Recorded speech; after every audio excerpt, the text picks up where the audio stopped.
Le parcours de la une des journaux d'ici et d'ailleurs, parvenu à notre rédaction, c'est dans le cadre de la revue de presse sur CAN News 24 et nous en sommes à la dernière livraison de la semaine. Bienvenue Bintou Akoum. Bienvenue Donald Lesoir, mesdames, messieurs, bienvenue à tous et merci de rester sur votre chaîne préférée. Et puisque nous sommes donc sur CAN News 24, voici le journal Cameroun Tribune qui titre donc aujourd'hui « Nécessaire clarification ». On parle d'élections législatives du 30 septembre prochain et municipales aussi. Et les CAM et acteurs politiques, nécessaire clarification. Au cours d'une concertation avec les acteurs du processus électoral, le président du Conseil électoral d'Elections Cameroun a demandé hier à tous les partis politiques de s'assurer que les constitutions des dossiers de candidature sont conformes aux dispositions du Code électoral. Objectif visé, limiter le nombre de listes rejetées, c'est-à-dire en pages 4 et 5. Le quotidien Le Messager, lui, commémore le décès de son fondateur. Ainsi, 12 juillet 2010, 12 juillet 2013, il y a 3 ans, mourut Pius Ndiaye. Et ce qu'est devenu la Kamdia pour laquelle le combattant est tombé. Et à lire les témoignages de Haman Mana, le directeur de publication du quotidien Le Jour, et Henriette Ekoué. Et ensuite, le dernier éditorial du fondateur du Messager, 2 mois avant sa mort. Et un rappel, le quotidien Le Messager a été fondé en 1979. On quitte donc cette commémoration pour parler de Sénat, démocratie, gouvernance, tout en restant dans le journal Le Messager. Miki Arbel, les Camerounais doivent croire en leur institution. L'ambassadeur d'Israël au Cameroun se confie au Messager, c'est-à-dire en page 5. Le Messager parle aussi du rectificatif affaire Inoni. Mathieu Mandin n'était pas à l'audience. Le directeur général de la Standard Chartered Bank s'était fait représenter au tribunal mercredi dernier par son directeur des opérations, Eba Olinga. C'est à lire à la page 3. Autre titre à lire dans Le Messager ce matin. Bavure, Konchou Koumenye gifle un notable. L'ex-Mincom n'a pas supporté les remontrances du SG de la section RDPC des Hauts-Plateaux. Page 4. Le quotidien Message, mutation à présent avec les marchés publics, le ministère et l'ARMP, l'agent de régulation des marchés publics, à couteau tiré. Les deux structures ont du mal à s'entendre sur leurs attributions respectives et puis les experts recommandent le retrait des ministres de la passation des marchés publics. L'on en vient aux législatives et municipales dans le journal Mutation. L'opposition redoute la manipulation des résultats. Elle invite Elecam à mettre sur pied un dispositif de sécurisation des procès-verbaux. C'est en page 6 du journal Mutation. Mutation relaie également l'information sur l'affaire Haman Adama. Le procureur refuse de statuer sur l'arrêt des poursuites. Les avocats de l'ex-ministre de l'Éducation de base font valoir le remboursement de 212 millions de francs CFA. Et voilà qu'on en vient à l'énergie électrique, toujours dans le journal Mutation. Tension entre AS Sonel et ses clients. La distribution des factures hors des délais à l'origine du conflit.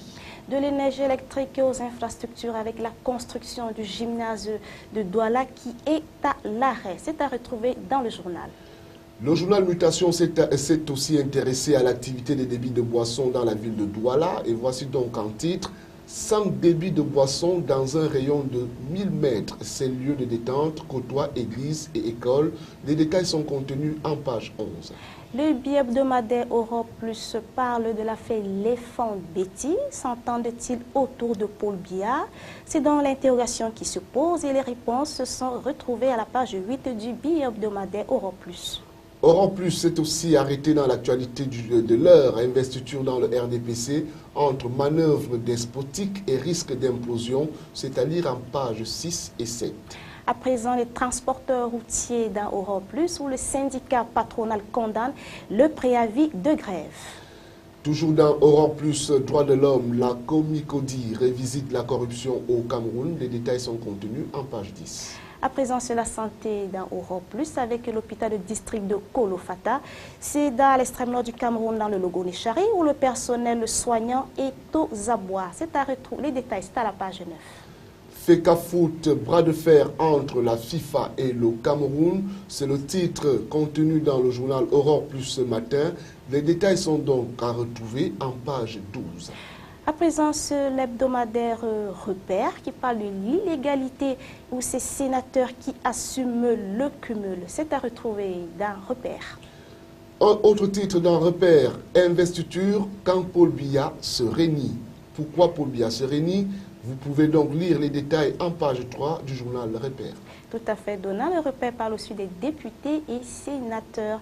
Les misères du parlementaire suppléant camerounais, c'est à refaire dans les pages 6 et 7. Et maintenant, pour savoir combien de litres de bière on a vendu en 2012, allez tout simplement vous procurer du journal Repère qui titre donc « Consommation 500 millions de litres de bière vendus en 2012 ». C'est en page 9 du journal Repère. Et le Repère nous conduit ainsi à la page internationale de cette édition avec Aujourd'hui en France, où les sites de vente, un bon plan pour les voleurs. Les plus grandes enseignes de vente en ligne se mobilisent pour éviter que des receleurs y écoulent le produit de cambriolage. On reste dans le journal Aujourd'hui en France. Partez zen en vacances. Tous nos conseils pour bien préparer et bien vivre vos voyages et vos séjours estivaux. C'est en page 12 et 13. À présent, c'est la Tribune qui parle avec une question que cherche Bruxelles chez Orange. La Commission européenne a procédé à des perquisitions chez le leader des télécoms hexagonal, le soupçonnant d'abus de position dominante dans l'interconnexion Internet. Pourtant, en 2011, l'autorité de la concurrence française avait tranché en faveur d'Orange face à l'américain Kogan qui portait déjà une accusation similaire. On part de là pour parler de fiscalité internationale. Après le revirement de la France, la taxe Tobin est mal partie. Le ministre de l'économie juge maintenant excessive la proposition de taxe sur les transactions financières telle qu'énoncée par la Commission européenne. À présent, c'est l'épargne dans la Tribune avec vers un plus bas historique pour le taux du livret A. 1%, ce serait le nouveau taux du livret A à partir du 1er août. Si l'on se base alors sur les chiffres de l'inflation, le gouverneur de la Banque de France peut en décider autrement. Et nous sommes toujours dans le journal Le Figaro maintenant, on est au journal Le Figaro. Valls veut durcir les limitations de vitesse sur les routes. Le ministre de l'Intérieur a jugé inéluctable la réduction des limites de vitesse sur les autoroutes, les réseaux principaux et secondaires, mais aussi en ville.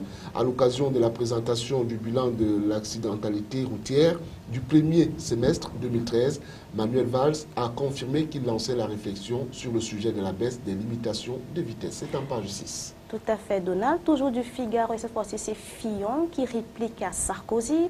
Il dit ceci, l'UMP ne peut pas attendre l'homme providentiel. À meeting La Grande Motte hier soir, François Fillon a rappelé que c'est la primaire qui désignera le candidat à la présidentielle de 2017, 3 jours après le retour de Nicolas Sarkozy à l'UMP. L'ancien Premier ministre a ainsi expliqué. Et c'est à retrouver dans Le Figaro. Et nous sommes désormais dans le journal Le Monde, Égypte, Turquie, Iran, l'islam politique dans l'impasse. Un président issu des frères musulmans renversé en Égypte, une vague de protestations en Turquie, une contestation sourde en Iran. 5 experts analysent la crise de l'islam politique. Débat, c'est en page 18 et 19. Et puis, Le Caire, Damas et Bagdad, 3 capitales d'État en quasi-faillite. La chronique d'Alain Frachon en page 20. Et voilà, Donald, c'est la fin de cette édition de Revue de Presse pour ce vendredi. Merci de nous avoir suivis. Au revoir, Donald. Au revoir bientôt. Au revoir, chers téléspectateurs.